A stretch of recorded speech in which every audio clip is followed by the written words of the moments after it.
கண்ணியத்துக்குரியவர்களே, இன்றைய இந்த கல்வி வகுப்பின் தலைப்பாக நாம் தேர்ந்தெடுத்தது ஃபிக்ஹுன் நிகாஹ், திருமணத்தின் சட்டங்கள். கண்ணியத்துக்குரிய என் அன்பு சகோதர சகோதரிகளே, இந்த தலைப்பை பேசுவதற்குரிய முக்கியமான அடிப்படை காரணம் என்னவென்றால், இந்த முஸ்லிம் சமூகம் அல்லாஹுவால் இஸ்லாமிய மார்க்கத்தை கொண்டு கண்ணியப்படுத்தப்பட்ட இந்த முஸ்லிம் சமூகத்திலே அல்லாஹுடைய தூதருடைய மறைவுக்கு பிறகு, சஹாபாக்களுடைய மறைவுக்கு பிறகு, தாபிஈன்கள், தபஅ தாபிஈன்கள் அவர்களுடைய மறைவிற்கு பிறகு இந்த சமூகம் அல்லாஹுடைய மார்க்கத்தை பின்பற்றக்கூடிய முறையில் புதுமைகளையும் பிதஆக்களையும் இணைத்து கொண்டது. எது இஸ்லாமிய மார்க்கம் வழிகாட்டிய செயல்கள், எது இஸ்லாமிய மார்க்கம் வழிகாட்டாத செயல்கள் என்பதை பிரித்தறிய முடியாத அளவிற்கு ஃபித்னாக்களும் குழப்பங்களும் பிதஅத்துகளும் அல்லாஹுடைய மார்க்கத்தில் எல்லா புறங்களிலும் நுழைந்துவிட்ட காட்சியைத்தான் இன்றைய சமூகத்திலே நாம் பார்த்து கொண்டிருக்கிறோம்.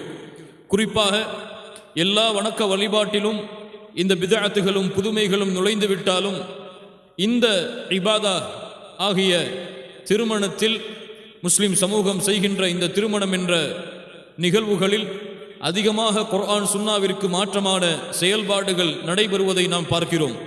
யூதர்களின் கலாச்சாரம் நுழைந்து விடுகிறது, நஸ்ரானிகளின் கலாச்சாரம் நுழைந்து விடுகிறது, முஷ்ரிக்குகளின் கலாச்சாரம் நுழைந்து விடுகிறது, அல்லது அவர்கள் எந்த ஊரிலே வாழ்கிறார்களோ அந்த ஊருடைய கலாச்சாரம் நுழைந்து திருமணம் என்ற பெயரிலே முஸ்லிம் குடும்பங்களால் அரங்கேற்றப்படக்கூடிய காட்சியை இன்று பார்க்கிறோம்.